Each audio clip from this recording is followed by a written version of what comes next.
All right. Good evening, everybody. Thank you for joining us for another UniteDeFi Roundtable. I'm really excited about this evening's guest. We've got some heavy hitters with us tonight. Before we get started on anything else, I have to go over this. If you could, please give us a like and subscribe. It really does help the YouTube algorithm. And slowly but surely, we are growing this event. More and more viewers every week. And it really, I think it really means a lot to get the information that we go over out to the general public. And anything that helps, I really appreciate it. All righty. I'm going to go ahead and let everybody introduce themselves. Well, we need you give your introduction. If you could, just tell us a few words about your project, like a quick little, 1 to 2 liner general sum up. Example being, my name is Chris, again, Meta Captain. I am the founder of MBC, MetaBusdCoin. We are a VR project leading the way on the PSC chain. All right, EJ. What up, guys? EJ, team lead with EverReflect. We are also a reflection token traded on BSC. We are entering the live entertainment ticketing space, and that'll just be happening in just a few weeks here. NFTs, live events, entertainment, music, concerts, everything fun. We do have a bunch of other utilities and tons of great relationships with many of these projects. So as always, pleasure to be here. And yeah, we have a stellar lineup tonight. I'm excited.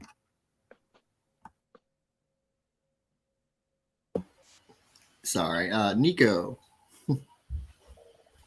Hi, I'm Nico with EverRise. We are bringing security and unifying blockchains. You may have heard of us. I'm sorry, I wasn't really prepared for the live stream, but yeah. Don't worry, my man. I'll help you out when it comes to my turn. Appreciate you, Wazo. Thank you. Let's actually just go with Wazo next. Wazo. No problem, guys. Let me pop on my camera. Hey, guys. So happy to be here, man. Really, really, really appreciative. A lot of good guys in this group. I got to connect with them a little bit before we started. I'm Wazo. I'm the director of business development at EverRise. Some of you may have heard us. Really, what we're looking to do in this space is to build solutions for developers to help them build communities. And, we've done that through a couple different tools. We created like the first and only smart contract locker on the market, where we've put out, a bridging system without minting. We put out a migration tool to help people upgrade from one contract to the next without having to use airdrops. And we have a few more dApps coming out. I recommend anyone that's in DeFi to check us out. We're here to help other projects. And like I said earlier, I'm very happy to be sharing this floor with everyone here. Yeah, you can't mic drop that hard right before I have to go on to like the next person. Let's go with Kevin. Kevin Reamer, CEO and developer of BusdBuffet.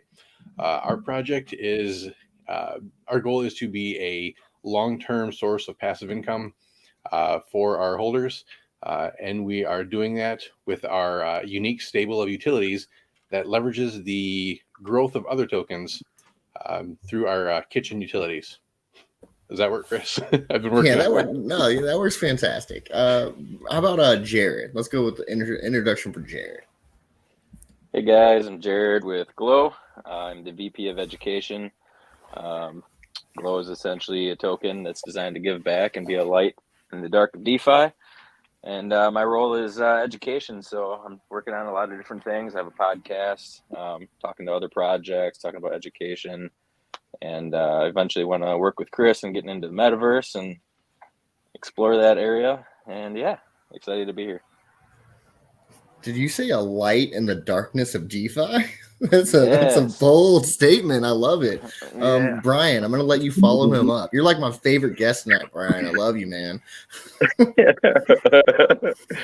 Hey, I'm Brian Lawrence. I am the CEO of Glow V2.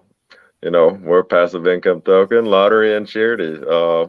Always looking at ways to give back and get back to the holders, get back to the community. So got a bunch of stuff in the works. Can't wait to, get the night started.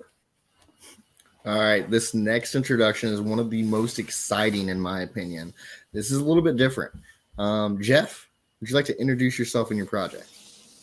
Yeah, absolutely. So I'm Jeff, I'm the CEO of Shillx, one of the co-founders, and we're essentially building an all-in-one platform, marketing platform for DeFi. We do not have a token. Right now, we're known for our affiliate platform, but we have about a half dozen utilities that are going to be dropping over the course of the year, 4 of which are done. Really, we're focused on building a community and building a community and creating a more equitable DeFi space for the community. Don't worry, we're going to be talking a lot about this evening. CryptoAtlas. Hello, my name is CryptoAtlas. I cover a variety of different crypto projects on my channel as an influencer. I'm also an NFT artist and a game developer. Very cool. LSPTV. My name is LSP. Yeah, I mean, I'm just really good with charts, man. What else can I say? You know, and I do some work over at Rematic as well. And I absolutely love the cryptocurrency space. And to be fair, the main focus that I have really is, and what drives me is, I absolutely despise scammers. I hate them so much. And that was probably the main driving force for me really pushing in this space, putting some quality content out there and just, you know, doing whatever I can to stop people from getting scammed, really. And it's just evolved from there. That's very cool. I love that statement in general. That was a fantastic introduction. I was actually talking before you popped on, even behind the scenes, that I was ignorant, very ignorant to who you were until recently. And I've done like a short deep dive into your career, and it does look impeccable, man. You come again highly regarded within the space. I love it. You. Thanks for being here this evening, and thank you everybody for joining me this evening. All right, so we have a lot to go over tonight. We've got a lot of exciting projects here. I kind of want to open it up with a non token or project related question, though. I actually want to go directly to Shillx. What you guys, at least I want to tell you what I've taken away from your guys' projects or what you've got going on. To me, what it's looked like is an opportunity for transparency within the influencer space between the project and the influencer. So like a way of being able to see what that influencer's impact is directly on like your actual chart and track what they've done with that and so on and so forth. Am I correct? Is there anything that you can add on to that? What made you guys decide to do this to begin with? Yeah, so some background. So towards the end of last year, we had thought about launching a token, and we dove really deep into, you know, the regulatory environment and like what a token could look like. And we had actually had the group of us had actually met as volunteers on a project that had been hacked. And so we were thinking about making a token specifically around like education. Our specific token is actually kind of funny. We were going to build a token with a variable tax fee based on, you know, based on demand. And so at any given moment, like as demand surged, tax would go up. And so therefore buying hype cycles would be discouraged. And there was about 3 or 4 other mechanisms all around like mistakes people make, like aping into stuff. And so that was what we were going to go down and create, was this token. And so as we started down that route, we started thinking about specifically our marketing and the challenges in the space. And what we found is like, one, it was hard to, we didn't know any influencers.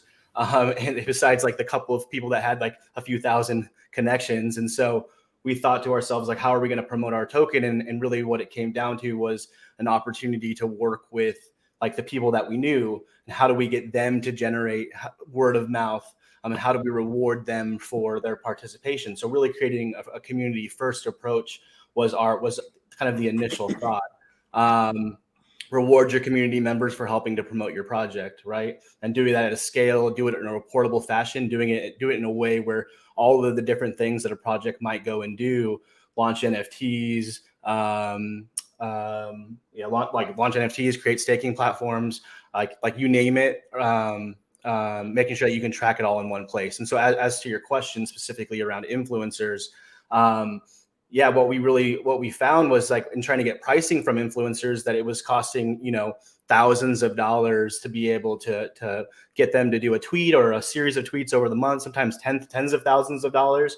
And so the question was like, well, how are we going to track the value of that as well? And so, what we've built is a platform that allows you to be able to track that. We're adding deeper integration, like campaign level analytics, like you'd get from like a Google Analytics with respect to campaign tracking. So you can actually see how an influencer is performing for you, what the value they're actually driving. But the last thing, real quick, go ahead. let's just act like I'm just the dumbest guy on the streets. Yeah. So how are we doing that? How am I going to actually track, something like that?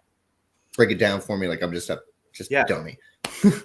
Yeah. So the way that it works is every single person that's promoting your project gets a custom URL. That custom URL can take you to shillxswap.com, or in about a week and a half, it will take you to any widgetized swap that is embedded anywhere online.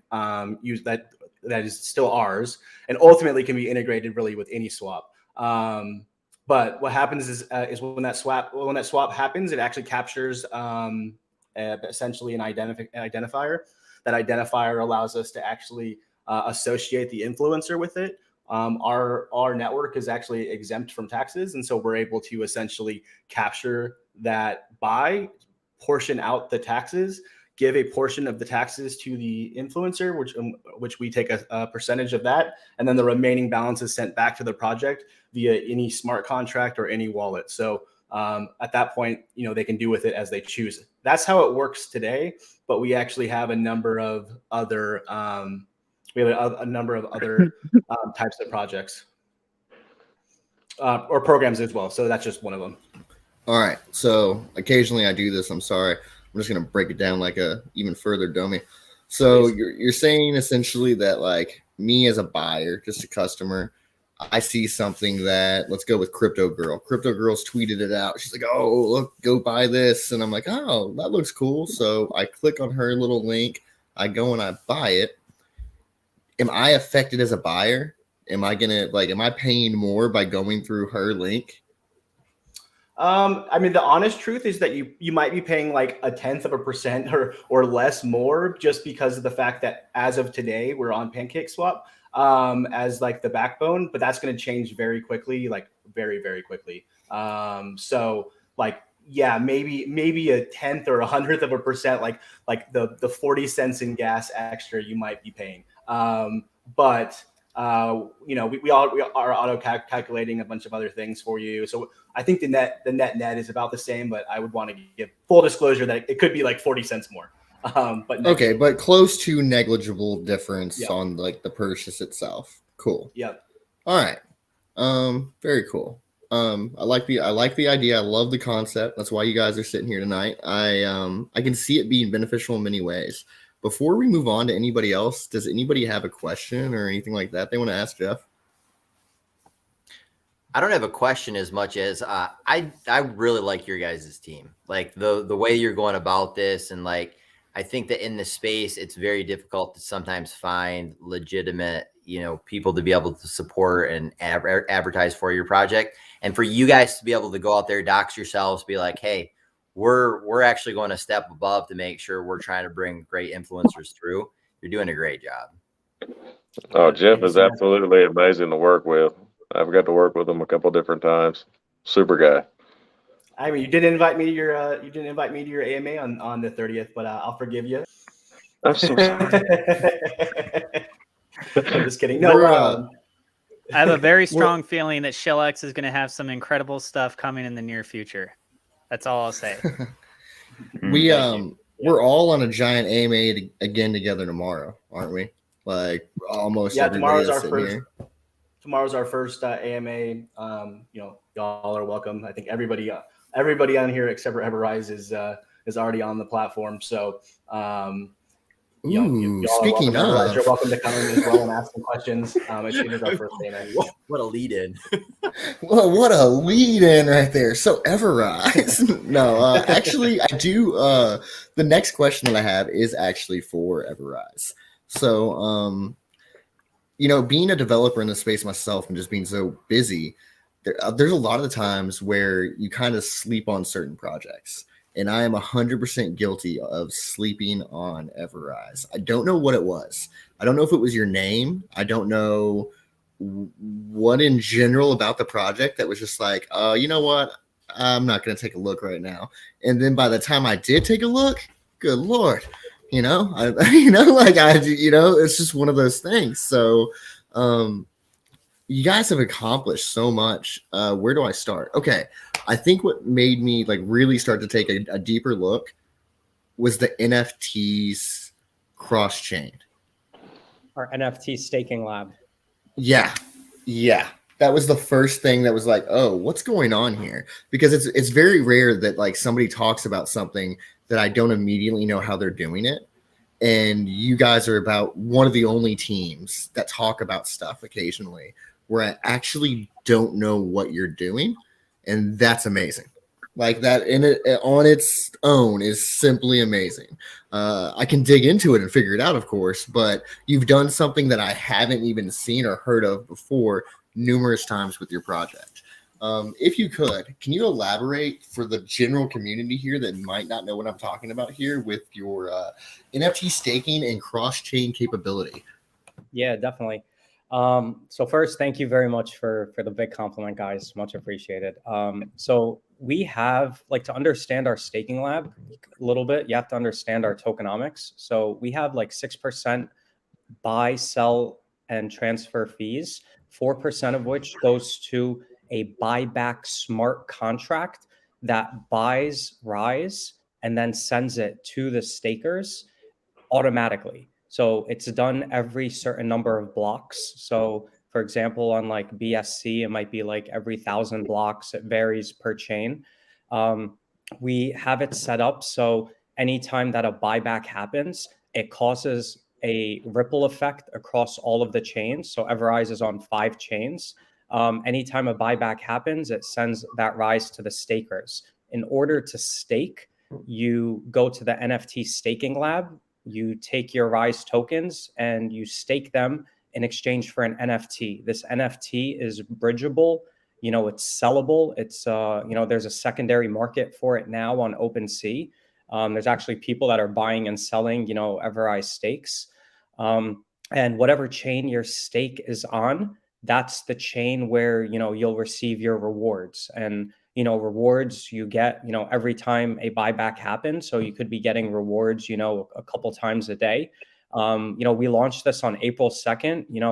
Yesterday, I think we hit $1 million worth of rewards that went to stakers. Currently, we have just over 58.4% of our total supply that's staked for an average term of 21 months. So our staking is, 1 to 12 months. Then there's a 24-month and a 36-month option. And man, can I tell you, our community's diamond-handed. Most people are staking, 24, 36 months. But yeah, that's a little bit about how, our staking platform works. That's actually just fire. Anybody have any questions about that? Yeah. I don't have a question, but I want to say that your development team is unbelievable, man. Thank you. No, yeah, you what you guys do is insane. Like, it's just incredible. Yeah, no, thank you guys. And I'll take it like a little step further. So, like in order for a buyback to happen, a lot of times what happens is, when somebody swaps on a DEX and you have tokenomics, they usually have like a swap and liquefy function within their smart contract. So there's like sell pressure that's caused every time you have this type of tokenomics. We launched a dApp called EverSwap. EverSwap is a tokenomic swap. So we're able, any transaction that takes place through EverSwap, the taxes are actually distributed to all of the associated wallets without going to the contract, meaning that we're reducing sell pressure on every transaction that happens through EverSwap. And we're seeing these days about 85% of the total Rise transactions across all 5 chains on the DEXs are through EverSwap. And that's how, we're able to really, keep sell pressure down at the same time, really reward stakers. All right. So since you brought it up, before we even go any further, let's 2 questions there. A, just it's so depressing that I haven't been listed yet. And then B, get in touch, man. Get in touch. I've been in touch. And then B, okay, so can we break that down just a little bit further? So, because I've talked to the team, like the EverSwap's still going through Pancake, correct? Yeah. So what's important thing to know is that EverSwap, it's not a DEX, it's a swap. So first, it can only work if the project whitelists EverSwap. So let's say that was my next question. So essentially, what we're really talking about here, just for like simple terms for us like insiders, is a whitelisted buy contract that's handling that BNB transaction for you. And so that's awesome. So I know another project that was just talking about trying to patent something like that. Obviously, they can't. Just throwing that out there real quick. But yeah, interesting. Okay, very, very cool. So at least I know now exactly what's going on. But yeah, that's amazing. Yeah, so you hit it right on the head. That's exactly what it is. It's a swap that basically bypasses the contract and distributes all of the tokenomics to the associated wallets. The secret sauce in all of this is, which I'm not going to say how, is the fact that we're able to distribute any type of tokenomic, whether it's a reflection, a reward, a auto LP, obviously like a marketing or a dev or a charity or a burn. Those are just like wallet transfers, but we're able to distribute all of the others at the same gas cost to the user as it would be if they bought on Uniswap or PancakeSwap or SpookySwap or Trader Joe's or, QuickSwap or whatever DEX you're on. Are you running a separate ledger contract? We're running a Never mind. You don't have to answer that. I'm sorry, actually. Don't even answer that. You're getting close. You're getting close. But here's the best part is like all of us nerds that are sitting in the room right now, you're like, you're doing that for the same gas. Like it is incredible what you guys are doing. And the team it's amazing. So it's cool. I have tried this. Like Kevin knows this. Like I have tried to do what you're doing right now. Failed. So it's interesting. I know how you're doing it. It's just it does get complicated to an interesting level though that like I wasn't able to accomplish. So good for you guys. I know how that plane is flying. I just don't know how to fly it. So I have a question about the swap. You say it'll essentially work to honor the tokenomics when the token gets set up on EverSwap. Then I imagine there's some configuration per project on it. Is that something that is modifiable by the project themselves if like a wallet address has to change? Yeah. So right now, this is our like version 1 of the swap. You would need to contact the team. So we have like chats with all of the teams that are onboarded, and we would communicate. Like obviously, like we can go into your contract, we see what wallet is getting everything, but like if you guys wanted to move to like a multi-sig, like we'll verify that it's actually a multi-sig and things like that. But the other, like the super cool thing about EverSwap is like you can actually change your tokenomics for those transactions. Like we've had projects come on board that have wanted to add like a burn on every transaction, and we're able to do that for them. So yeah, it gives quite a bit of flexibility, and honestly, like for me, the biggest benefit is just reducing that sell pressure. And like the best example I could give is like we've all witnessed like a project launch, and you see how it's like a green candle at launch, right? Up, and then you get that red candle down, and everyone's like, "Oh my God, what was that? It's the router. Is it the contract?" So like like if all of those transactions were done through EverSwap, there would never be that contract sell. But that's really the trick. Like, I don't want to shill a project, but there's a project called Volt Inu on ETH and BSC that launched with us, and their community is like almost 50% using EverSwap, and you could actually see it in their chart. Like, you know, I helped them to like reduce the threshold a little bit of when their contract was selling. But yeah, there's definitely a lot of benefits. And if you can get a community behind it, you know, everyone understands like this is for the good of everybody. There's a lot of benefit there. Now, and also follow up on that, just asking for a friend. How does one get on EverSwap? Yeah, so I'll tell you. So getting on EverSwap involves getting in contact with me to start. But yeah, so like we have a listing fee as well as a minimum rise holding. So that's how we power all our token through all of our dApps is, for example, like in EverSwap, to use it, you need to have a 5 million rise holding in your smart contract owner's wallet. And it's coded like if those rise tokens leave that wallet, then, you know, it'll fail for every one of your users. That's hilarious. That's hilarious. Yeah, you have to power the token, you know? So yeah, that's how we do it. Yeah, it's super interesting. I was actually chatting with one of my co-founders about like specifically that idea around like to avoid sell pressure. Like we're actually been toying around with this idea, like really interesting idea around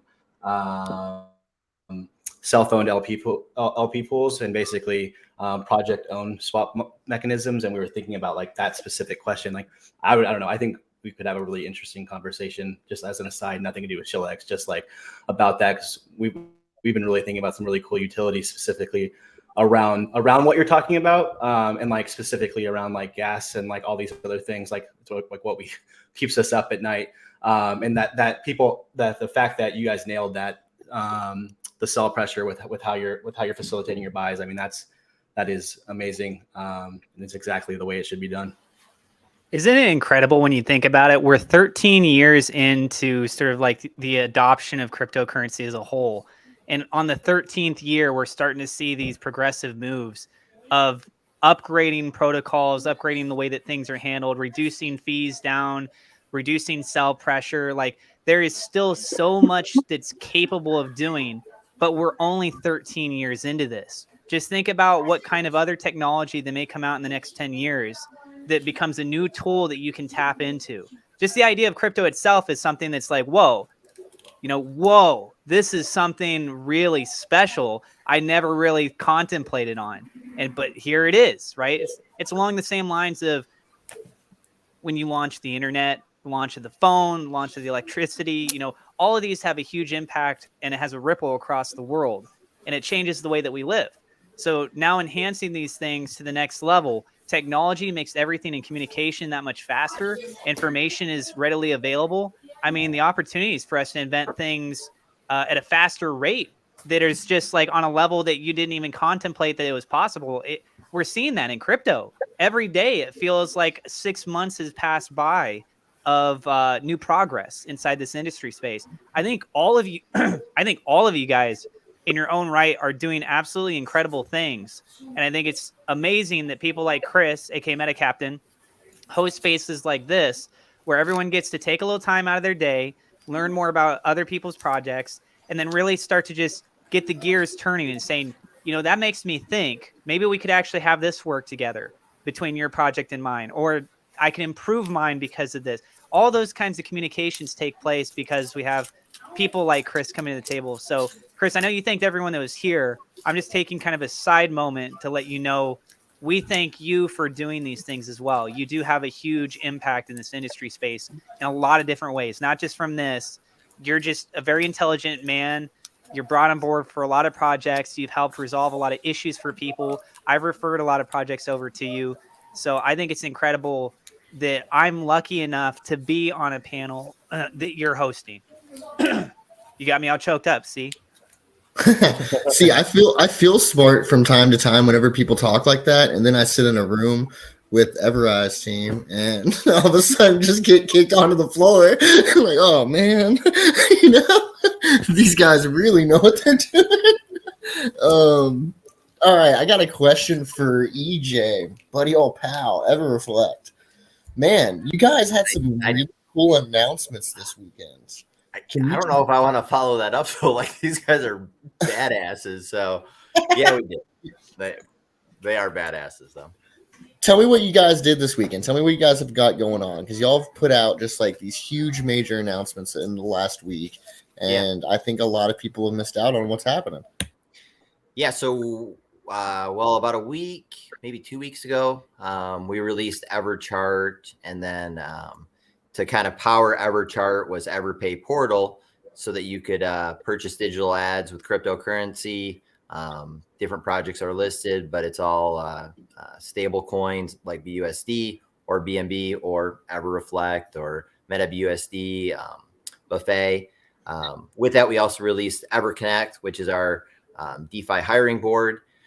So those were kind of 3 utilities that were in our white paper that we released two weeks ago.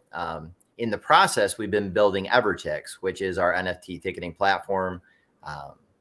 In that process of all this testing of NFTs and kind of the little tricks of the trade, we, on accident, this was not even actually part of our white paper, we created an NFT marketplace. And we released that yesterday to some fanfare, but we kind of did a stealth launch with EverNFT.space, and had some cool stuff that was our beta testing for our NFT tickets. So we did the 80s Festival, which is in Frankenmuth, Michigan last weekend. There was also a 420 Festival that took place in Lansing that we beta tested some tickets for that. So we had some focus groups that were out there. The real cool part about this is that it was so uneventful, right? Like, we actually ended up minting NFT tickets for everybody. Everybody has a really cool, unique NFT now in their, we're currently using Trust Wallet as the viewer, but they were able to redeem their tickets at the gates, scan their QR codes, be able to verify it. No issues, no problems. So super smooth for 80s Fest, super smooth for the 420 Fest. We have a couple more that are coming up. But yeah, so real quick, before you go any further, let's touch base on this. I like to break these things down. So you're telling me that you had Binance Smart Chain, BSC, NFTs that you were able to give out to holders. They were able to use their Trust Wallet to walk into an actual current ongoing festival venue setting and enter in and get scanned and verified by the event staff the same way everybody else that was there at that venue did that day. Right. Okay, so proof is in the pudding. It works. Yes, you can do this. Well, and the cool part is one of our biggest holders was he goes by Superman. Him and his family ended up taking some of the NFTs and were able to go. And it's like, the concept. I've been saying this for a long time, of being in events for 20 years. The concept, something that I already wanted a new ticketing platform a couple of years ago with our conventions, that we were just having issues with fees, like getting just gouged 15, 25% on some of these fees. So we'd already been looking at different platforms. And then the idea of a ticket platform was already in the back of my head. I love crypto. BP, one of our board members, had to like smack me upside the head. And he's like, duh, NFTs. And I'm like, oh, that's brilliant. So, from that basically was the rise of EverReflect. And the merger of the two has been a hell of a lot of fun. Like, I love the NFT space, but I also love the entertainment space.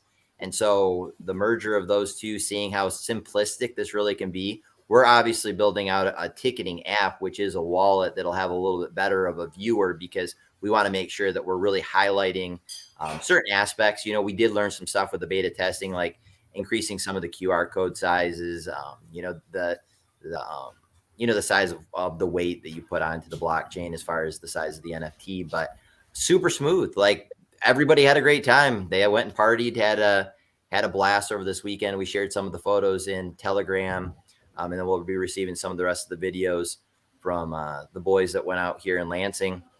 And then, the greatest part is that we have such a great. 1 second, real quick, before you go any further. Yeah. So I know we've talked about this in the past about like having, and me again. So just for clarity for everybody here, I talk to these guys like Kevin and like EJ all the time every day. But EJ's been so busy the past like week and a half actually hammering away at this stuff. We haven't even had a chance to talk once. So I'm even going to be asking some like inside team questions here. We talked about making some of this stuff like only viewable and claimable if they have the NFT itself.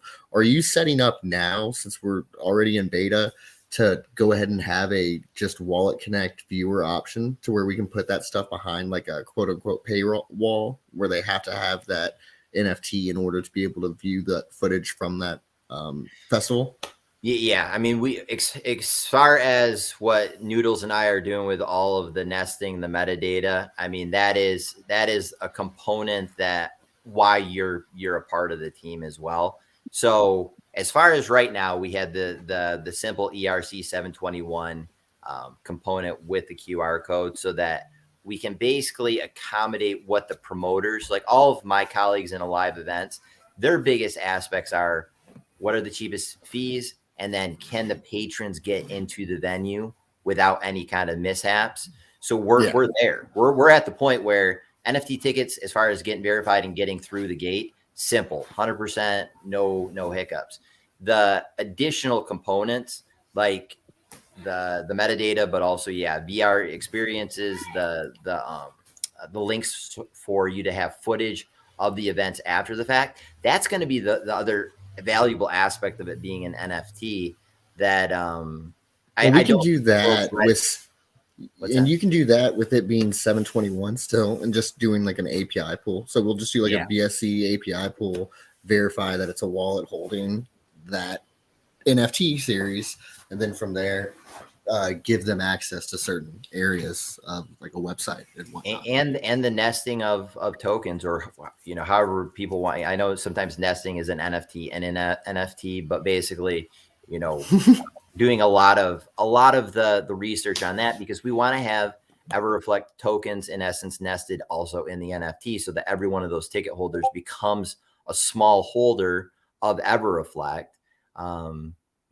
This question has been asked a number of times. So in normal situations, like say you take a Ticketmaster, they're usually going to say, all right, you're a promoter, you're selling a ticket for $100. We're going to take 15% or 20% of your actual ticket and then charge the patron another 20% on top. So they're taking anywhere from 30 to sometimes like 50% of a ticket. We're keeping our fees very cheap, a small percentage. Actually, the deal we just made with Tango for their convention, it's going to be a small fraction of the ticket itself, a small tax that's going to go on top of the ticket. So anywhere from like $100 ticket might be $105 buying with EverReflect. We're going to be able to do it with either BUSD if they want to keep it crypto. It'll be cheaper if they purchase it with BUSD, but we can also do it with fiat. And there's also just from the promoter standpoint, the ease of use that they'll be able to receive a PDF of the ticket as well, because we just know that there's some people that want to go to events, but they're not, say you don't have a smartphone, for example, but you still have an NFT that's still there waiting for you if you want it, or you can send it to a wallet. But coming from 21 years of events, I know how critical it is for events that sell out fast, events that you need to make sure you get your patrons into their seats as fast as possible, or into the GA as fast as possible. So we're building this for event planners and for promoters, because that's what I have been for my whole career. So then merging that with all the stuff that we can do from the NFT side, it's cool. Like, it's really cool to see the excitement of, even festivals that have sold out this year already. They're like, oh, can we do NFTs? Just posters, because our tickets are already sold out. Yeah, we can do posters for you guys. Really merge the two, because they're two passions of mine, and they're two passions for a lot of us. Let's be honest. Like, how many times do we want to go to an event or be outside in a crowd? Because it's good for your mental health. It's good for the experience. It's good for so many different things. Speaking of being good for your mental health, Brian, how you doing, bud? What's up? Can you give me an update on what Glow has been up to? So right now we got a couple things that we're in the works with. We got our swap that's about to come out, which is nothing fancy, but we're working on making a website, ease of access, a one-stop shop, kind of be able to put, the charity selection on there. If somebody wants to take the rewards, swap it out for, more glow or whatever token they want. We're going to have that available. Another thing that I'm working on, so I'm actually trying to build a custom buyback and burn contract that's going to work off the rewards. Having a couple technical difficulties, but I think it's going to be, pretty fun to do if I can get the technicalities right on it. Trying to think of other stuff we got going on. I mean, y'all kind of stole the show. I'm kind of at loss for words here. I think you guys should do stuff with NFTs. Yeah, I know. I am working on a project. I don't know how much I can say about it. There is a NFT thing that we are working on. I'll let Atlas speak on that one. What are you talking about? 1 second. Exactly. I don't know what you're talking about right now. I'm just a man that's on the panel right now. That's all. What's Kimmy talking about down here with Glow V2 swap? I think I know a little bit about this, but can you elaborate? Like, what exactly is this V2 swap going to facilitate? Yeah, it's going to be basically, it's going to be a fork off of PancakeSwap to allow people to, swap their BUSD or BNB or whatever token for, back to Glow V2 or any token of choice. It's just going to be an ease of access. Come on, Jacob. I see you out there. May I ask a couple questions, Chris?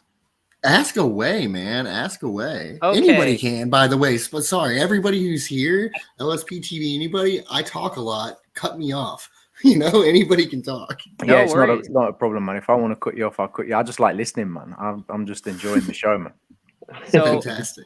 Thankfully, I've got quite a bit of people that are actively chatting in my chat. Looks like a lot of people are popping in my stream over from the EverRise side. So, shout outs to you guys. I don't know what you did, but people are popping in. One of them has a question for EverRise saying, what is the biggest aim for this year and what can we expect from them?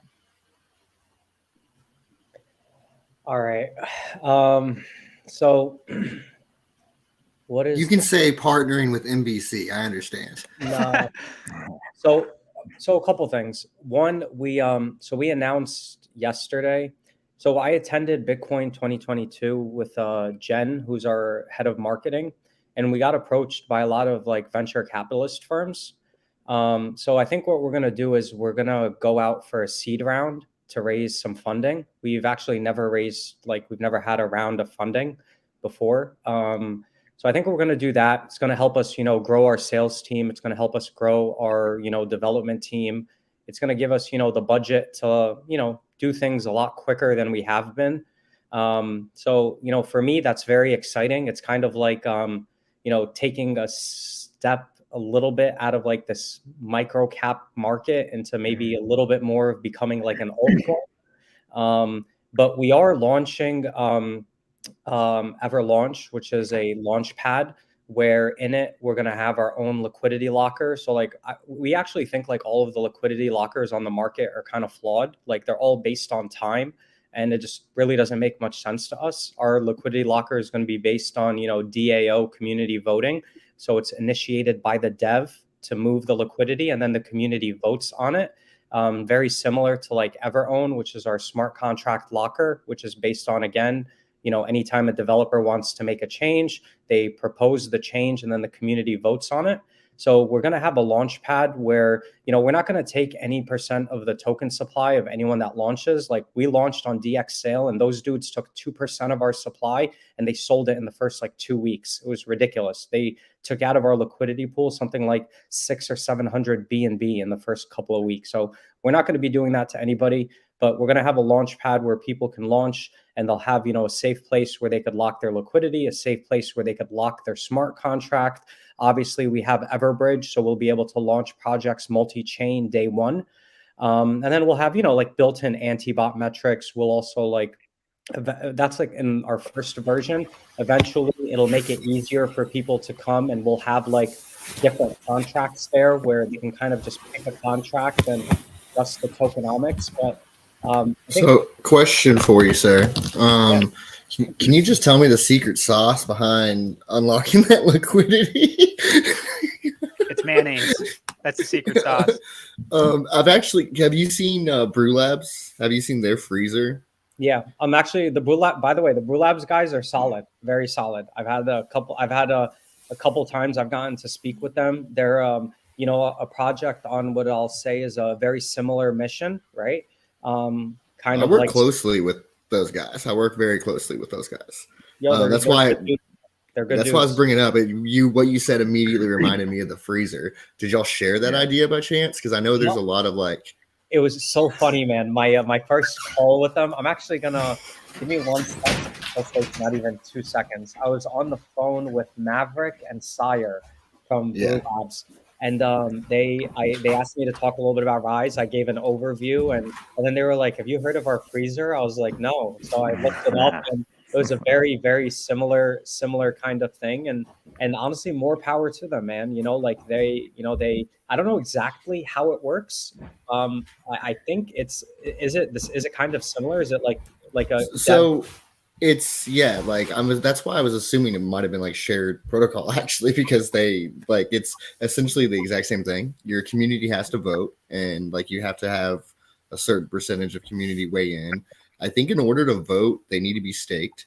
So like it's a multi-stage process or something like that. But if so, then you can defrost your liquidity and then move it. Which is again very cool in general that people have found these really great DeFi solutions to DeFi problems. And that's what we need. And that's what I see EverRise really leading the way with, especially when we talk about like how y'all handle exchanges. That's really impressive. And how y'all talk about central exchanges versus DEXs makes my job easier. Like whenever I talk to my community, because like what y'all say literally just makes sense, compared to how other people have had that conversation. Not naming any names of anybody out there, but yeah. Sorry, Atlas, I'm sure you had more questions. Yeah. So I want to also encourage anyone that's watching either my stream or through MetaBusd, if you guys have questions, definitely field them for us. We'll try and integrate these things in. I know we may have some other stuff that we want to talk about internally, but we encourage you guys to become engaged. You have an opportunity here where you're learning about a lot of projects. If you want to ask anything more, you have a great opportunity live right now to do so. So I've actually got two primary questions, one of which is from the community here and another one that's of my own. So I'll start with the community question. It says, is anybody here on the panel, are you guys, anyone working on INFTs or smart NFTs? I haven't used those or heard those terminologies myself before, but is anyone here doing anything with INFTs or smart NFTs? I am, but I can't elaborate on it. I'm working with smart NFTs right now. I can't go much further than that. And I think, if I'm correct, I think EverRise is too. I'll go in private chat real quick, but I think you guys are as well. I don't know if you can elaborate any further personally. I'm not going to elaborate any further. And my reason is, I'll tell you why. I'm not going to bullshit anybody. I've never heard of smart NFTs or INFTs before. And I would need to check with our. That's why I was going to go into private with you, because I'm pretty sure what they're actually referring to is what we were talking about earlier, kind of EJ tapped on it. What we're actually talking about here, I believe, and correct me if I'm wrong, Atlas, if they want to comment to you, I believe what we're talking about is nested NFTs and NFTs that have like a separate smart contract within them. So an NFT that has like that separate second function. And I'm working with a couple projects on this. Multiple contracts that comprise it. And I think if I'm not mistaken, it's probably something along the lines of like what Charged Particles is doing, and they have some unique phrases that are kind of for like what they're doing, which is really cool with their NFTs too. But I think Charged Particles might actually call those smart NFTs. I can't recall off the top of my head, but I'm almost positive that yes, we are. It's along that line. So what's Okay. that then? Is that the NFT, if certain conditions are met, would trigger?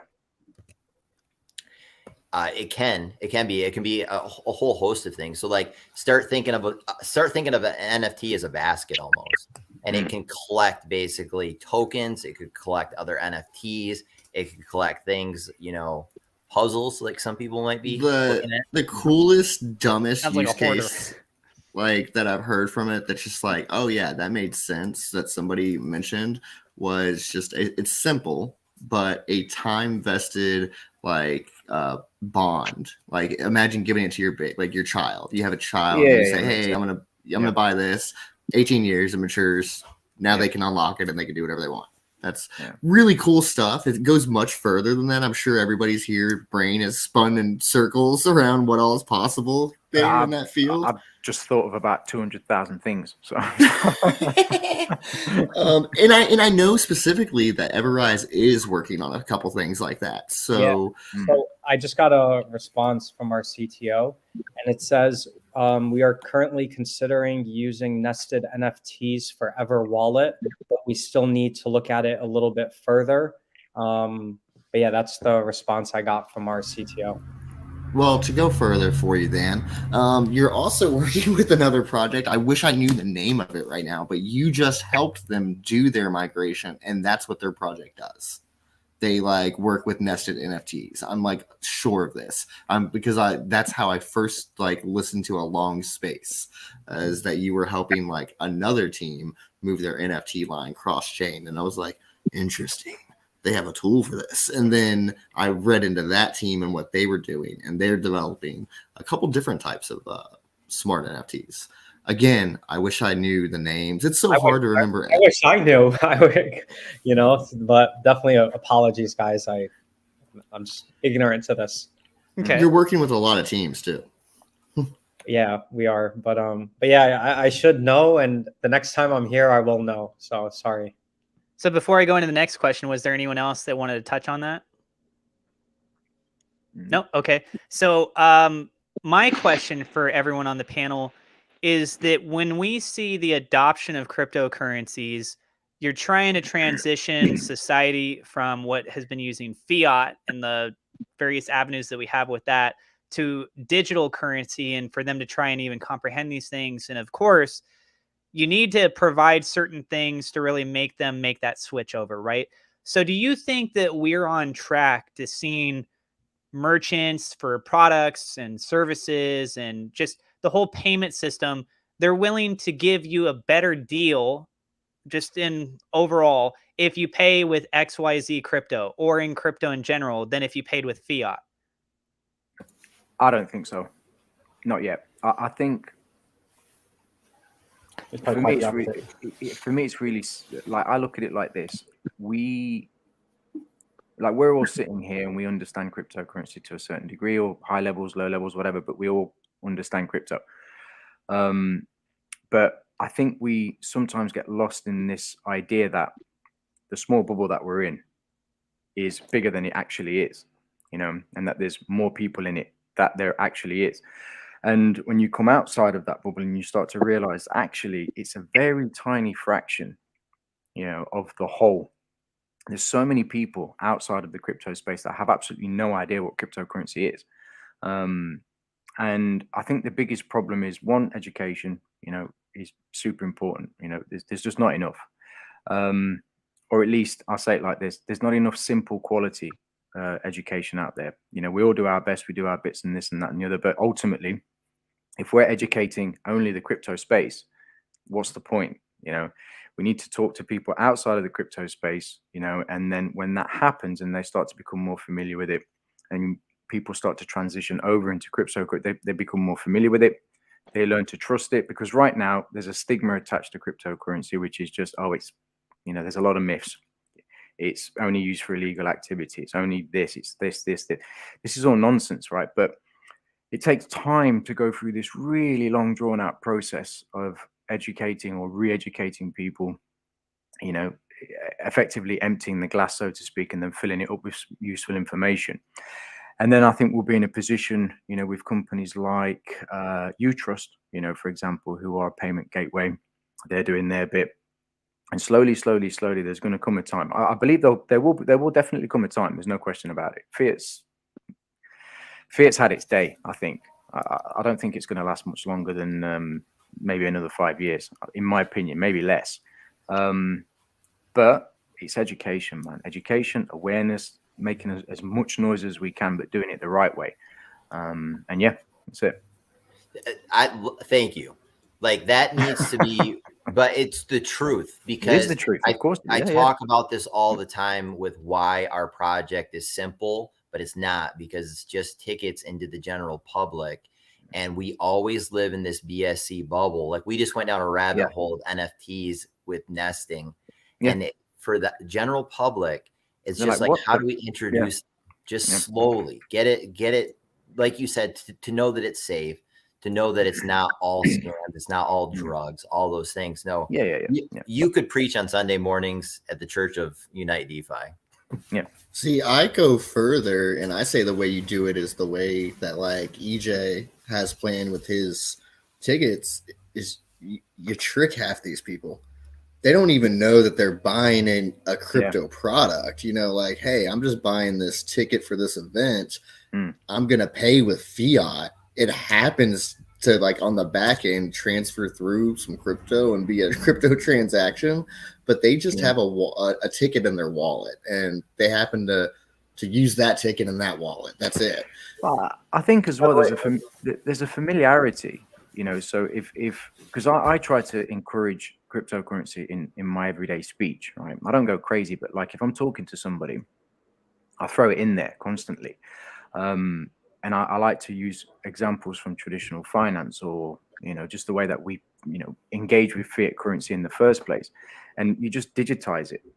You just use simple terminology, you digitize it, and then people are, oh yeah, is that it? And it just clicks straight away. But as EJ was just saying, NFTs, and we're all talking. So again, if somebody had absolutely no idea what cryptocurrency was and they were listening to this live stream, they'd switch it off. They're like, I want to go and listen to some music or go on a rabbit trail on YouTube, because they just can't be bothered to listen to this nonsense, right?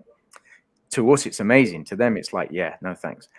So it's familiarity, I think, as well, makes a big difference. And what you were saying as well, Meta, is not necessarily tricking people, but more getting them to understand, actually, you've just done a transaction in crypto. You're just not aware of it. Let me explain it to you. You bought this, and this is what happened, and this is your NFT, and it's effectively just a ticket. It's just digital. So yeah, man. Yeah, I think that's the way.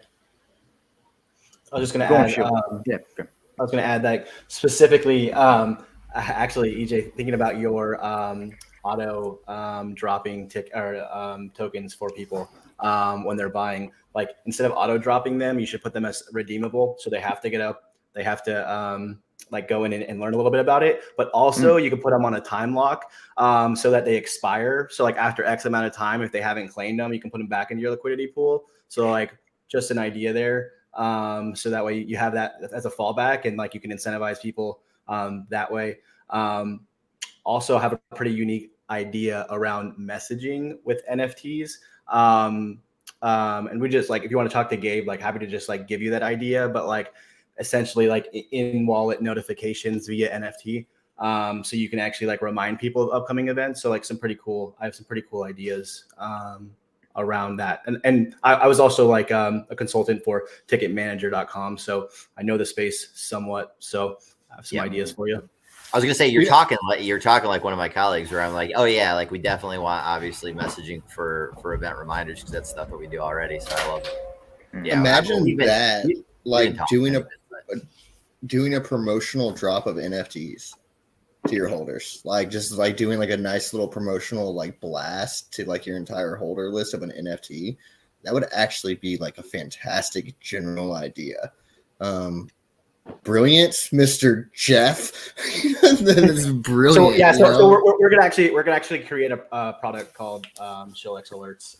It's one of our utilities we're launching this year. But regardless, like, we're not doing like anything that we launch. Like, I mean, I hear people talk about ideas, and like I mean, all of us are going to end up having an NFT platform. All of us are going to have a launch pad. Like all of us are going to have all these things. Like none of that matters. Like at least from my perspective, like I don't consider any of you competitors because like I'm making all of my utilities feeless, right? So like 0 fees for any of them because like they're just proof of concepts. Because like my goal is to like get us actually like prove them out, get them successful, build our affiliate network, and get integrated with other people's NFT platforms, other people's swaps. Like I have no interest in being the de facto, NFT platform other than building a really good product that can set a standard that people can integrate with, and then like projects can charge the fees on top of it, right? So now it's like really easy to get integrated. So like I will always happily give out ideas that I have.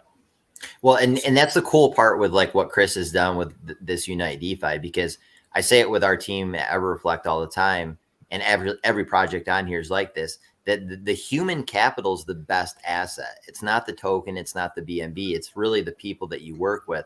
And even if you go back just a few months ago, like when MetaBusdCoin and EverReflect were both like the newbies that were getting launched, it's like the two of us could have easily fallen into that category of like, oh, it's competition. Like we're going to FUD these guys and we're going to steal their community and yada, yada, yada, as opposed to like, no, we're going to build almost like a brotherhood and become close like brothers, because we know that we can then leverage each other for the knowledge and everything gets better. And that's really all that this ends up turning into. It's like, there's certain things that everybody's going to better than we can do. So like, we might as well collaborate and get ideas and share things.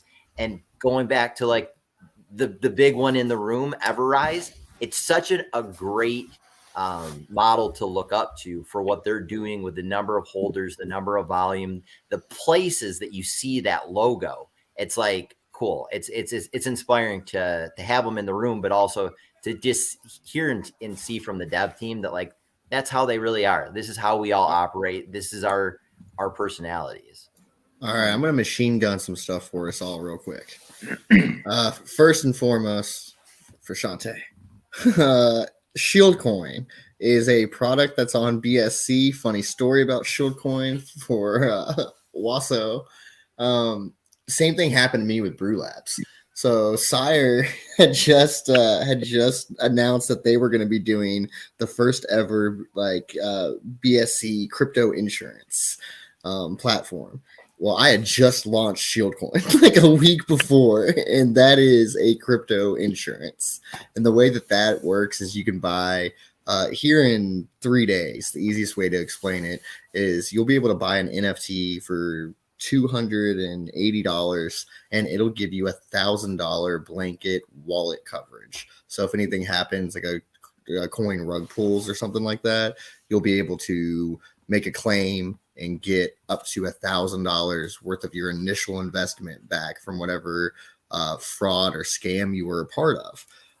It's another one of those really cool DeFi solutions to a DeFi problem. I love when that's what comes up from the space. Next thing I'm going to say real quick is, okay, so Chris, we had a question. Yes. If you pull up questions from your side, can you have the text displayed so that my viewers on my side could see it too? Yeah. Thank you. Kevin, come on, man. What's going on here, bud? You got a holder. Yeah. That's my sister. Oh, wow.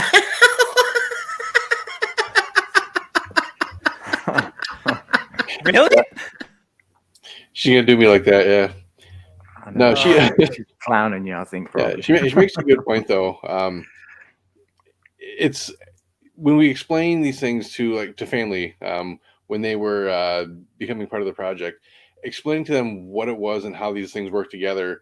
I think the biggest hurdle to like DeFi in general is how they can get involved, like setting up Trust Wallet and then having them get the BNB into their wallet and then showing them how to actually buy through PancakeSwap. The whole process is it's daunting for somebody who's never done it before. I know my first time trying to navigate it, I was like, I'd tab over to Google real quick. All right, next step is, and then, tab back. Yeah. That's one of the first things too. It's people can understand it, but they're like, okay, I understand the concepts. I get these terms. How do I do it? know what's intimidating is when you're like trying to look up the step-by-step guide. Oh, let me see a YouTube video, and you click on it. And you're like, okay, this one's got a ton of views. It's 15 minutes long. You know, right off the bat, mentally, you're like, am I going to be able to do this? Uh-oh, like how long is this really going to take? I'm going to have to pause the video. Why is it 15 minutes long? So yeah, I get it. I get it. So yeah, like I say, there's still, like LSP was saying, there's a lot more we need to be doing as developers to, one, help people enter into the space in the first place. And I know I've got a couple ideas on that myself, but I'm sure we'll be seeing some of that coming up pretty quick here.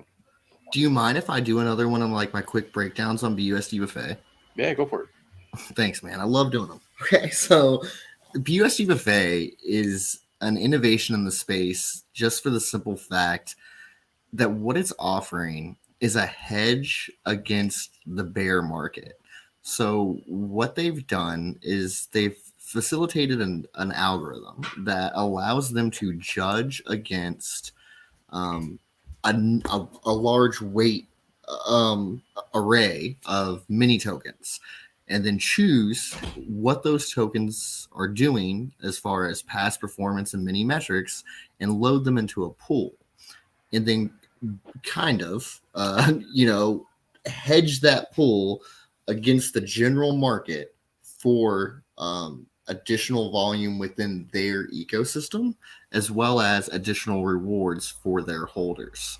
So by being a BBFT holder, you're getting access to this large token fund that they have done the due diligence of analytically judging the metrics on the market within their space to determine, like, hey, this is just a general good call on this. It's probably going to hold its value at the very least, possibly increase, and in general give us added stability in volume during this time period. And the way they do that volume is after they make those purchases, they're able to sell a portion of those tokens, and then turn around and swap it around a couple times against BBFT with some ultra magic and add volume to their charts. And they do this 3 times a week. 2 small events and then 1, large party event. And it's all perfectly themed around being, BUSD buffet. He's got a waiter. He's got an app or a B app appetizer. He's got some soups and salads. And then he has an event. All right, Brian, what's going on, bud? My dogs come up here to visit me. Wandering around the house, man. He's so funny. No, I liked it a minute ago when he went outside and he just escaped into the darkness. I know. Just disappeared. Like, where are you going, man? It's like He's the light in the DeFi darkness. I love it. Exactly. I love it. Awesome.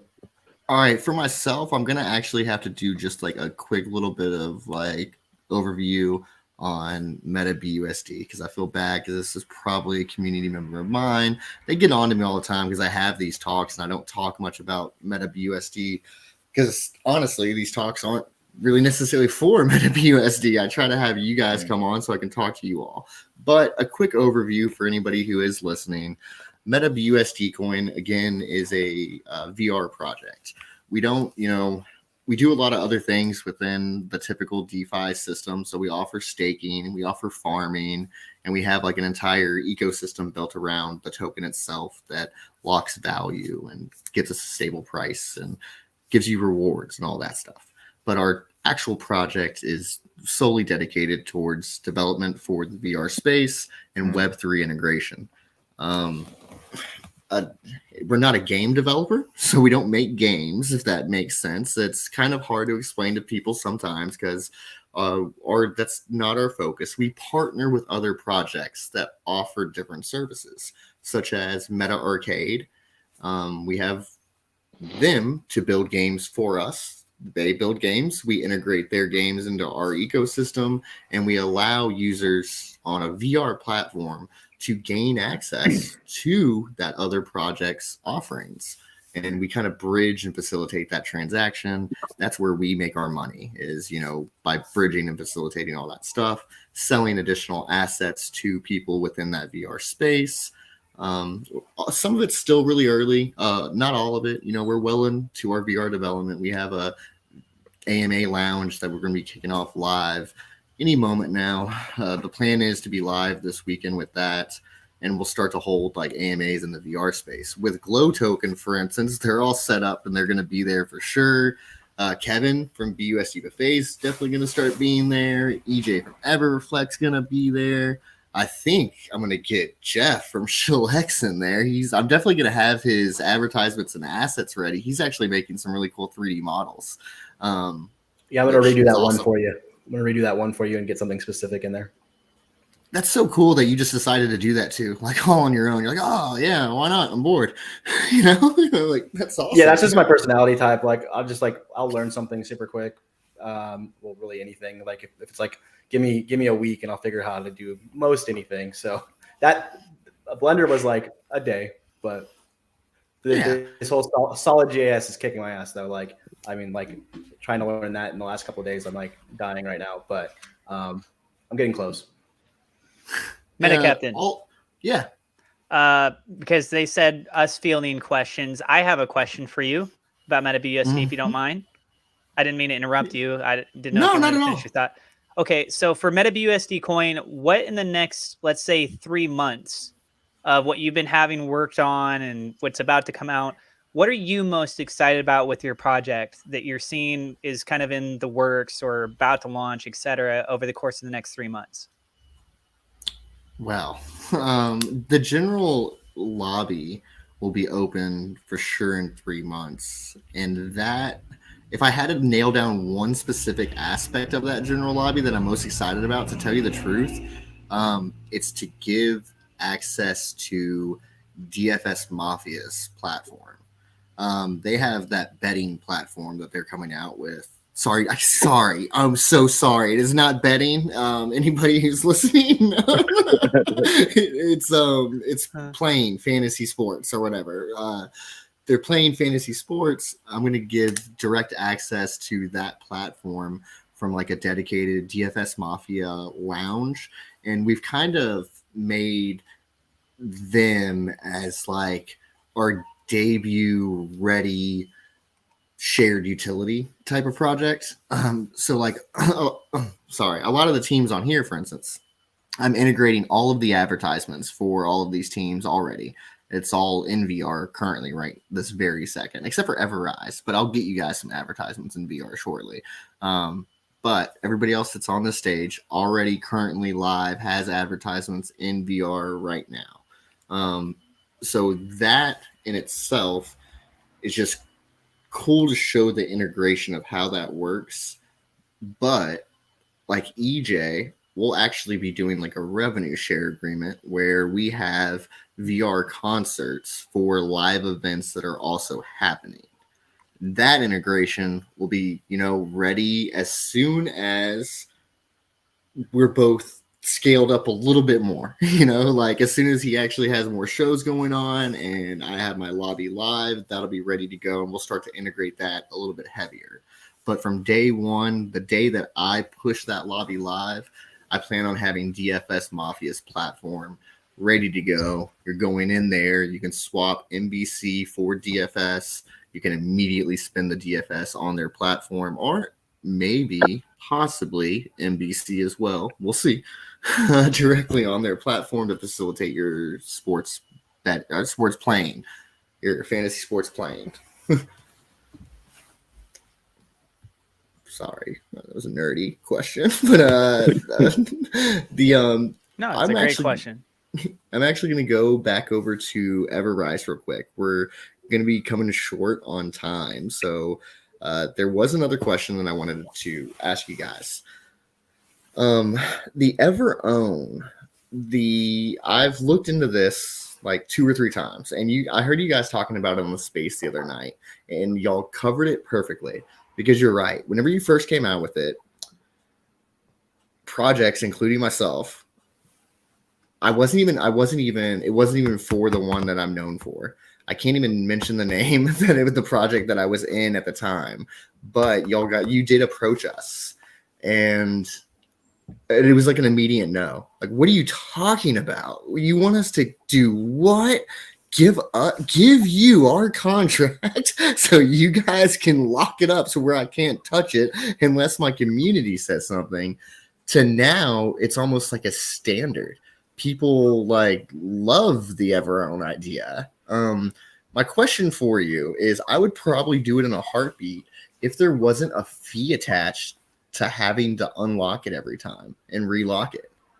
So there isn't a fee to unlock it and relock it. So let me explain EverOwn first, then I'll explain the fee structure. So EverOwn, think of it as a decentralized custodial service, basically a locker for your smart contract that has a DAO voting module on it that only your token can come and vote. The vote is basically for any time you want to make a function change to your smart contract, you would go to the EverOwn platform, you'd click the reclaim button, a snapshot will be taken of all of your holders and their token value, their weighted values, and a vote begins. The vote's 24 hours minimum to give people an all-time vote. They come to the platform and they vote on the proposed change. I think the fee is gas only. To like, you pay the gas to like initiate the fee, and then you pay the gas when it's over to get the smart contract. Like, you go back and you claim the smart contract once the locker is open. So I definitely want to clear up one other thing you said. Like, EverRise doesn't have any control of your like contract. It's in a locker. Like, we can't change it. There's only one thing that we can do, and that's we can open the locker. And we gave ourselves that ability in case there is like an emergency or an exploit that, we felt like it was important for us to have that. Obviously, like, we're not going to unlock the contract for like a rogue dev that's trying to like misbehave, right? Like, we're technically like sound, so we could see if there's an issue. The listing fee for EverOwn, it's a $2,000 USDT fee, as well as a minimum holding of 10 million Rise, which is roughly about $10,000. So getting onto the platform carries a $12,000 of total cost, but there is no cost to unlock, relock, and so forth. Yeah, it was actually during the period where y'all waived the other fee. So Yeah. it was only the Rise token. It was all that it cost at the time. Yeah. I'm glad we clarified that, and that's why I asked the question, because I think a lot of people, obviously your community is bullish on it. For instance, being in different projects now, many times the community will bring it up. They haven't with NBC because I'm such a, I'm that guy. But like, I've been a part of other teams where like, for some reason or another, the community just in general would feel better if it was on like the EverOwn platform. Yeah. No, it's definitely a solid platform. Like, look, I'll tell you the reason we built it. Like, a lot of devs, they keep their contract in like a single dev wallet, like a MetaMask wallet. And there's a lot of risks with that. Like, the dev can, God forbid, pass away. The dev can abandon the project. The dev can be exploited and hacked. Also, if you put it in a multi-sig, like if it's me and Nico and one other person, like I could call Nico and we could conspire against everybody else together. So like being in a multi-sig doesn't actually like remove the centralization risk of the smart contract ownership. But yeah, that's why we created the product. All of the voting is off chain. So like the users don't pay any gas, and we post the results of the vote with, like the percentages and how many people voted, what percentage of the supply, etc.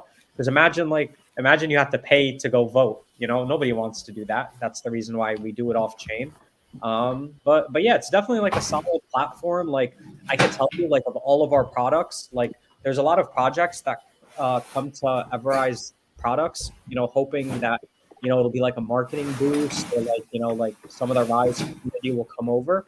I'll say that of all of the products we have, that's the one that I've seen that captures like the most Rise investors. A lot of people, when they see a project is locked in EverOwn in our community, they instantly think like, okay, like this dev is like kind of pretty honest. Like he's willing to give up the contract and allow the community to vote. Also, like he's not like renouncing, which obviously kills the longevity of the project. So So yeah, definitely. I'm happy you asked that. And I'm happy I was able to clarify that a bit.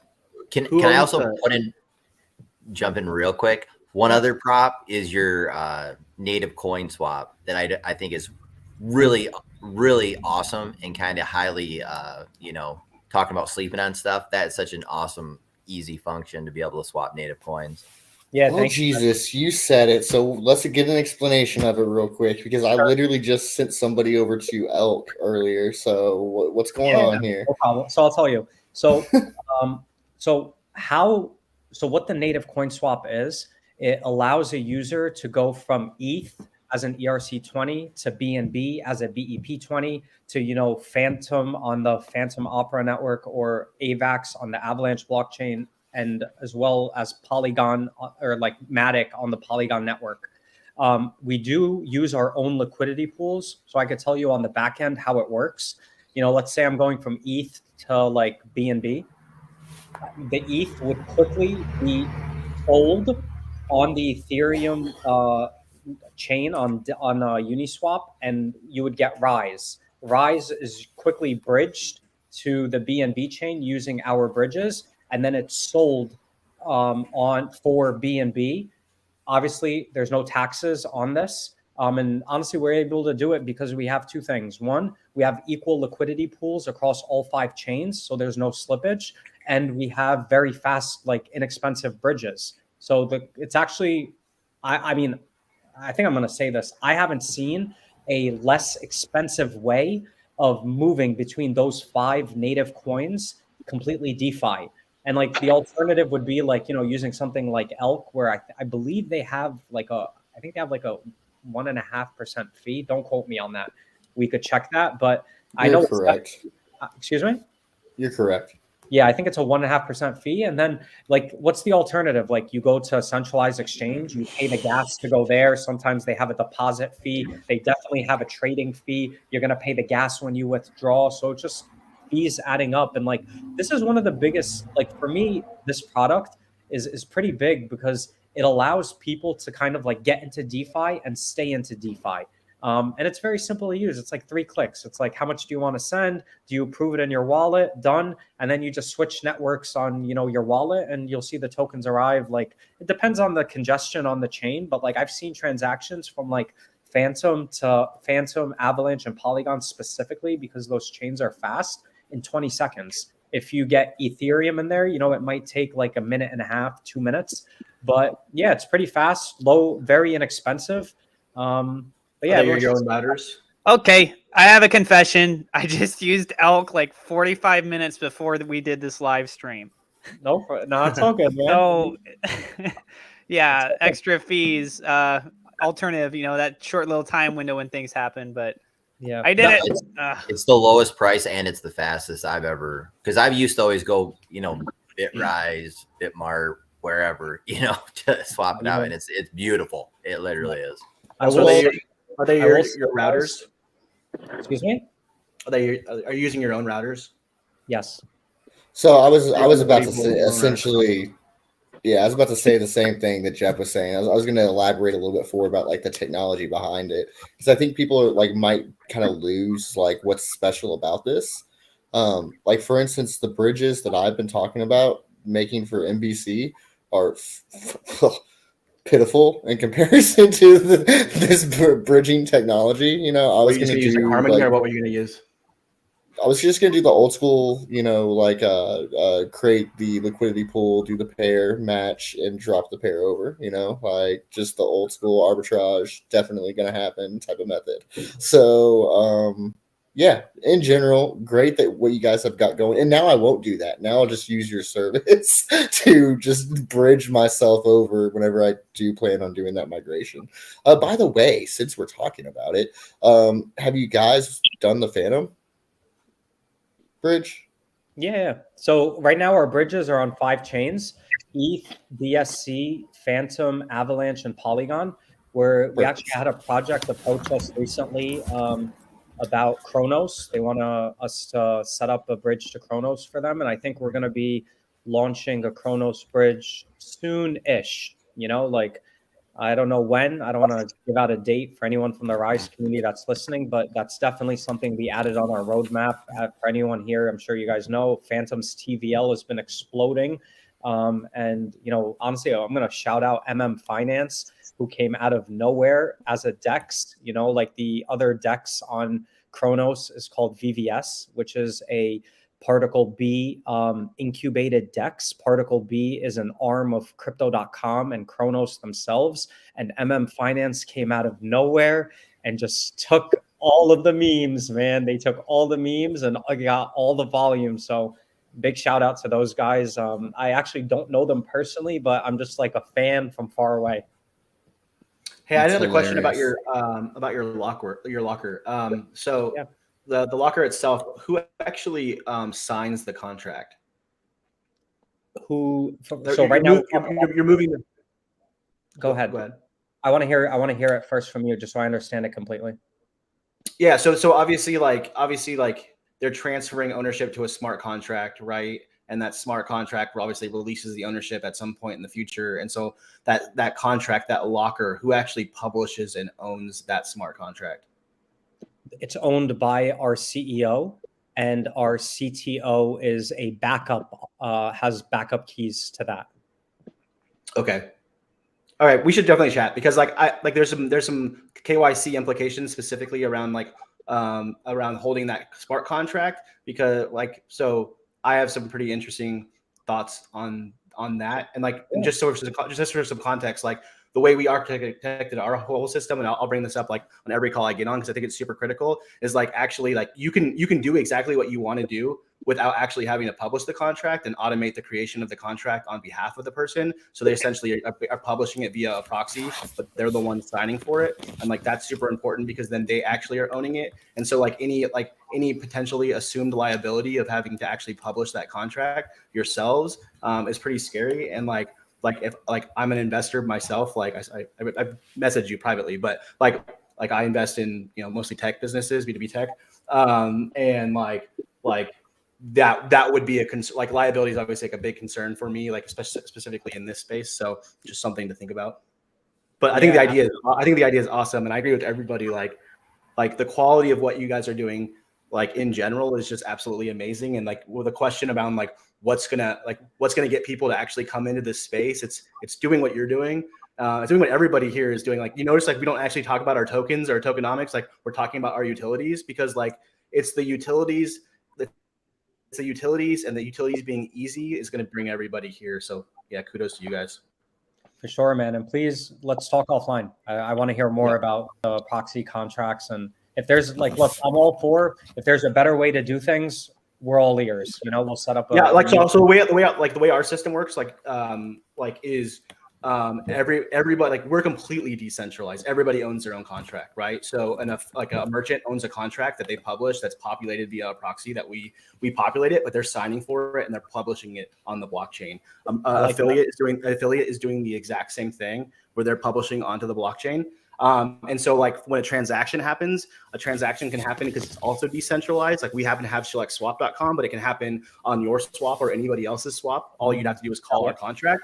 And so basically what would happen is a decentralized swap integrates with a decentralized application owned by an individual project, which interacts with an individual affiliate's contract. And so that pass through, we're actually never touching funds. No funds ever are ever to go through a contract that we own, except for our funds. Right. And so even the funds we pay the affiliates go directly to the affiliate's wallet or the affiliate's smart contract. And that's specifically to avoid US regulation around KYC.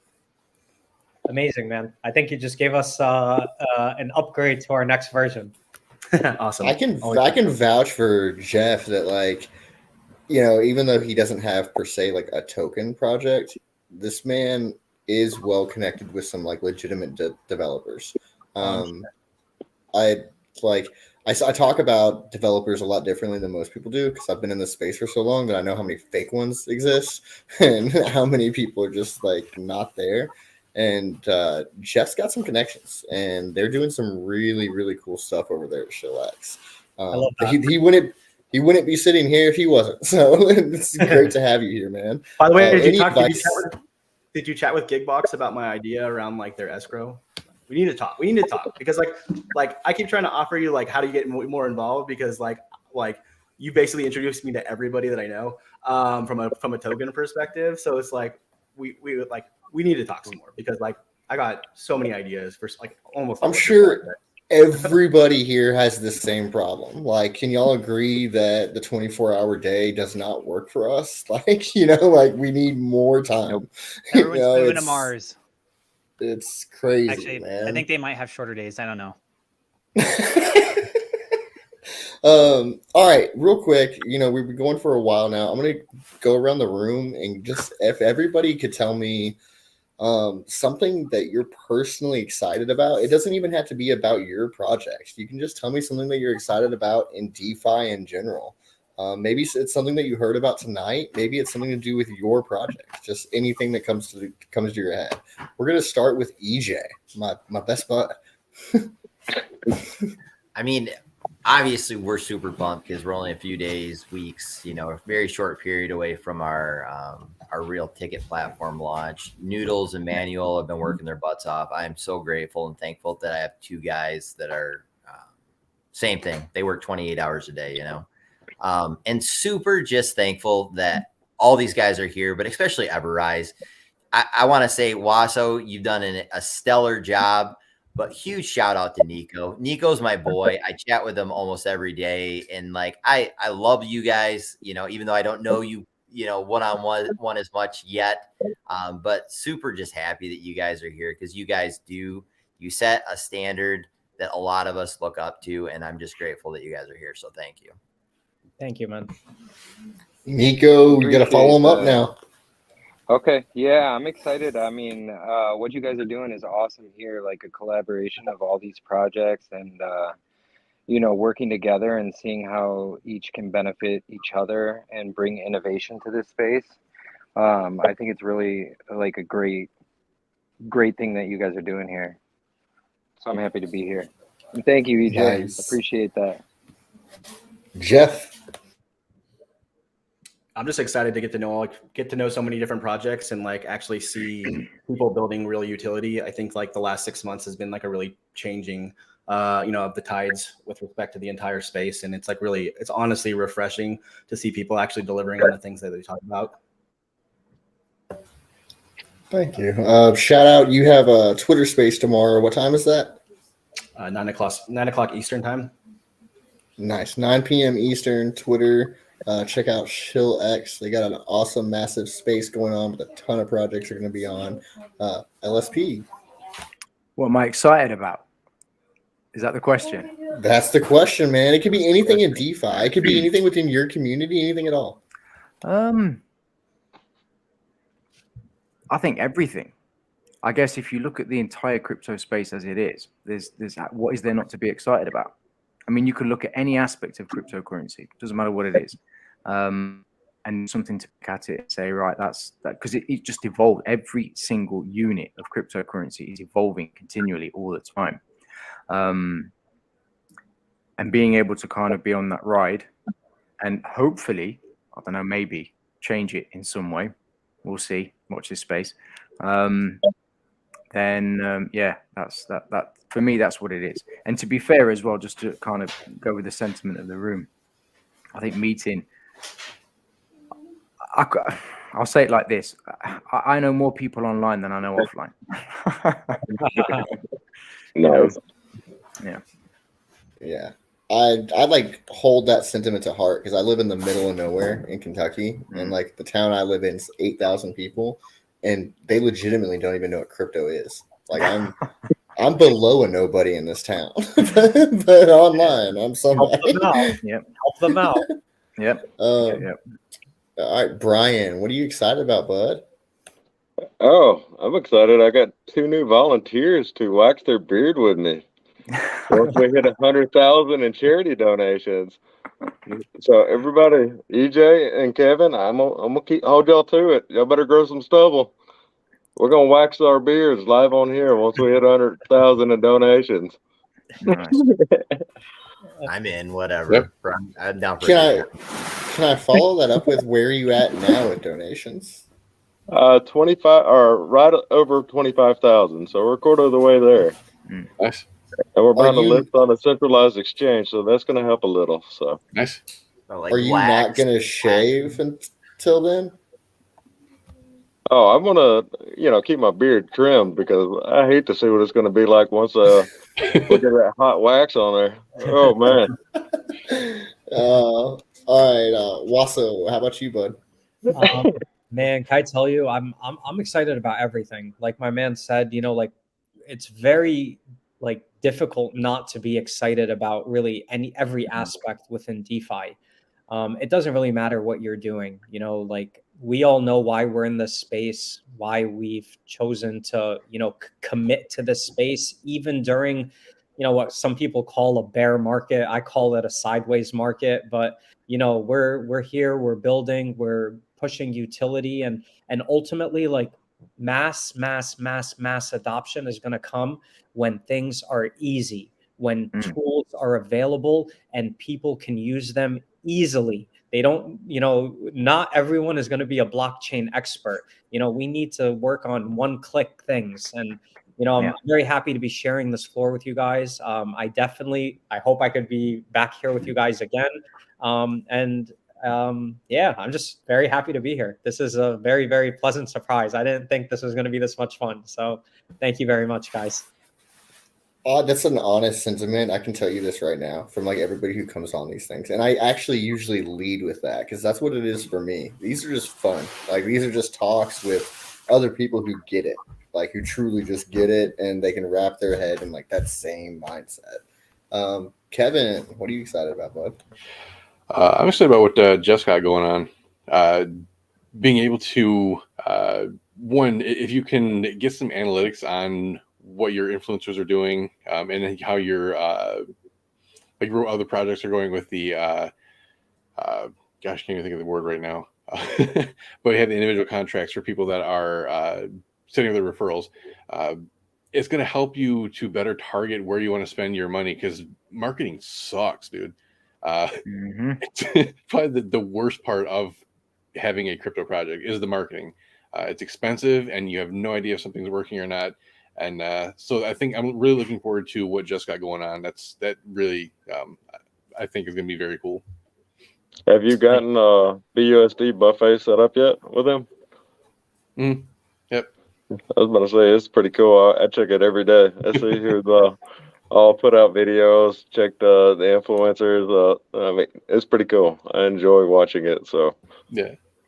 Real quick on just to piggyback on top of that, and at some point very soon, I'm gonna have like a dedicated AMA with Jeff, like in my community alone. We haven't even talked about it yet, but it's gonna happen because it is a two-way street. Like they've got this system set up, but it's definitely like team and project required to get those people to actually see the value and utilize it. They're giving the tools to you. And you should kind of sit down with Boda. We'll talk privately, but you should definitely sit down with Boda. They got like a really cool Shillx school going to like introduce new people that are just now like starting to mod and stuff that want to learn how to do it and how to be effective. I think that'd be like a really cool collaboration thing that you guys could work on. I'll get you two talking if you don't already talk. Yeah, one of our projects today actually, they made it a requirement for their leaders in their community to sign up for Shillx, and like we had 40 people sign up from their community today, and like we've just seeing transactions just like pouring in from that program. So like I completely agree, it's a two-way street. Like I've been so busy that I haven't made enough time to actually go into the communities and like have these conversations, but like I really want it to be successful for everybody. And like I know some of the projects like have been really slow on our platform, and some of them are doing like really well. And so yeah, I want to make sure that everybody has the opportunity to fully leverage it. And we're obviously building out more functionality.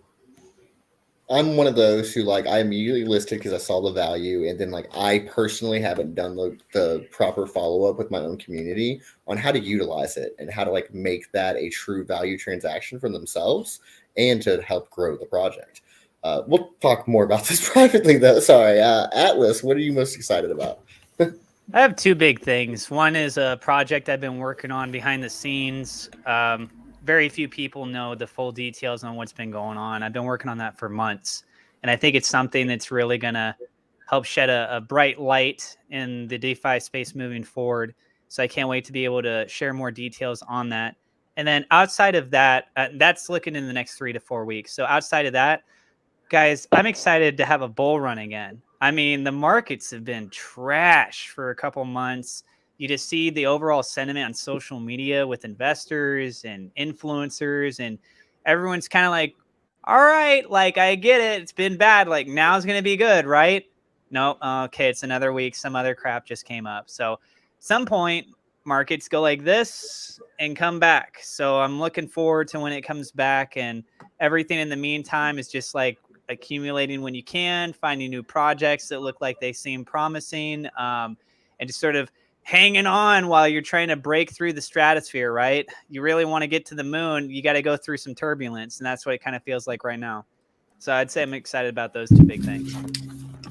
That's a good little sum up. I mean, I think everybody who's sitting here probably knows, and hopefully our communities realize that that's the difference. I've been operating in this space for a long time, and I've been through it all. I've been through the degens, I've been through the real projects, and the difference is when times get tough. We saw it last week.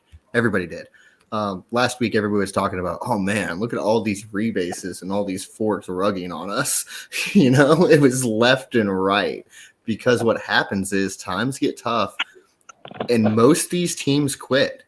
What you're looking at on stage tonight is dedicated teams working through the tough times, knowing that the good times are ahead because they're putting the work in and they're trying to get all of their utilities off the ground, no matter what, whether or not the revenue's flying. I want to add something to this, because I think, having a project is one thing, because most of you here, you've got your projects and obviously you're doing phenomenal jobs. But I think something that really needs to be addressed, and this is something that I, again, detest, right, is, influencers who abuse, the power of their position, so to speak, to basically profit from their followers, from their community, whatever, which again, I think is, one, disgusting, and two, something that if I had a wand, to switch them off, I'd switch them off. I can't stand it. I absolutely hate it. And I think for anybody that's listening who's even thinking about doing videos, or is even thinking about jumping on YouTube, or wants to educate or whatever, do it for the right reasons. Don't do it because you want a whitelist. Don't do it because you want money. Do it because you want to change this space and actually make a difference. And I think it's important to say, because like I said, I'm not on here as a project owner. I'm on here as as somebody who makes educational content. And I always try to focus on content that makes sense. I don't care if one person watches it or 1 million people watch it, as long as it changes, that one person. So yeah, I really want to put that out there. Can I tell you, man, some influencers are as bad as scammers. They're the worst. Right. And that's how I feel, man. Yep. And it sucks because I am an influencer. Having that, it being so prevalent in the face of social media, YouTube coverage, you see it on Twitter, etc. For any influencers that are wanting to get in and do something that's legitimate, you're already having that sort of stigma behind it, is like, oh, is this going to be another influencer that's just trying to do the same thing? So not everyone is bad. People will come out and legitimately try and do things. But just like when crypto first came out, everyone looked at Bitcoin and Silk Road and Mt. Gox and buying illegal drugs and stuff. You have to find some sort of way to re-educate people and just make them not totally have a wall up, right? Like it's good to have a wall up to see the red flags on things, but there's still routes that you can take that are safe. Yeah, absolutely. And even if some of the projects that you're bringing awareness to, right? I'm using my words very carefully, and preface those with like a serious warning with the risk associated with it. I would love if influencers would say things like, I don't know this developer, but this idea I think can do well, and it comes with these risks. Like if that's how things started, I think a lot of influencers would be in a much better light. And I'll tell you one more thing. What's really sad is it's the largest influencers that are ruining it for everybody else. In Yeah, my of course they are. Yeah, 100%. large. Oh, definitely. I'm not. Yeah, I'm not gonna say the name, right? But there was the people who know me well. Right? I mean, I really went after this guy, right? And he posted some stupid video about Bitcoin. And for those that know me well, you know, I mean, I'm a wizard with the charts, right? I really know my stuff. And as soon as I saw this video, I was like, this guy is a moron. I just can't accept this, right? So I went straight after him, started hounding him on Twitter, battering him on YouTube, and he took his videos down. He actually took the video down, and this guy's got over, I don't know what, a million subs. And I was waiting, and I was patient, and I was like, that's good. And then he did it again. I was straight on Twitter again. I was like, okay. And I was really cussing him as well, because you cannot put you can't put people, if you've got, say, 200,000 people that are watching your content, whether people press like on Twitter, it doesn't matter. They still see the tweet. And if you say, I'm buying Bitcoin today, it's only going to take 1,000 or 2,000 people to buy Bitcoin because you said that, you're buying Bitcoin, and they've just lost their shirt. I can't, man, I tell you, if I ever see these people in person, I'm going to stop. That was actually like one of our most important things was the disclosure. So like every single page says exactly who it's benefiting if you go to that link. So disclosures were super critical for us. And actually, if you heard about the recent lawsuit with one of the big swaps right now, like the lawsuit really hinders on the ability, like the fact that they're not disclosing to buyers that there's risk associated with the buy. And so during our push we're putting out tomorrow, there's actually gonna be a disclaimer at the bottom underneath the disclosures that actually warn people of the risks with regards to buying tokens or really anything for that matter, NFTs and everything. So everything that we do, that staking NFTs or anything else, it's all going to have a disclosure for the specific affiliate, and then which is an FCC requirement for the US anyways, and then the warning about the volatility and the risks. Yeah. You can say Uniswap. They'll never come on here. Also one of the things that we're working on is a podcast. It's on part of our educational thing. So, each one of y'all always more than welcome to come out to the join the podcast and, talk about securities, talking about things, the do's and do nots, what to look for.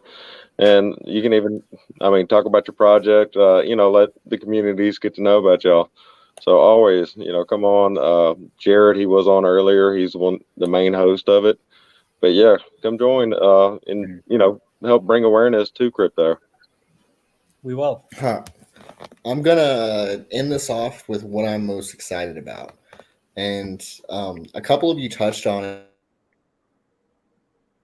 Sorry. Again, I've been doing this for a little while now, and doing what we're doing right now, sitting down with this level of player from each company and having a discussion like this is just extremely unique. It wasn't long ago, and that this would not have happened, just guaranteed. I don't know what the general sentiment in the space has been that's allowed this to just start to be a true facilitator, and stuff's just happening with not even within our little UniteDeFi, all over the place. It's happening with other projects, other chains, even other teams. This is how we make it.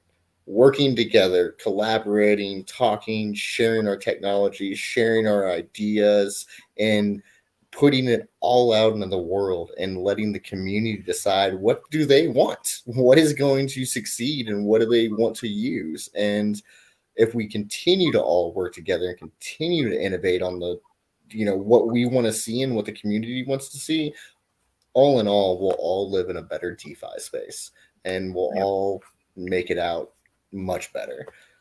Thank you all very much for joining me this evening. Again, if you're watching this live or you're watching a recording, please hit a like and subscribe for us so we can share this information with more and more people. This has been a fantastic conversation, and I hope to have every single one of these teams back on for an additional one. And can I just quickly say as well, right, it's almost 4 a.m. over here, right? So nobody DM me, yeah? Seriously, just leave me alone. I'd be sleeping. All I want to say, I got one last thing to say too. Life is too short to be serious all the time. So if you can't laugh at yourself, call me Yeah. I'll laugh at you. Yeah. Let's go. Sorry. My friends, I hope you all take care of yourselves. It was seriously a lot of fun for me. Thank you very much, guys. Awesome, Wazzo. Awesome. I'll see you, fellas. Enjoyed it. Thank you, Take care, guys. guys. Yeah.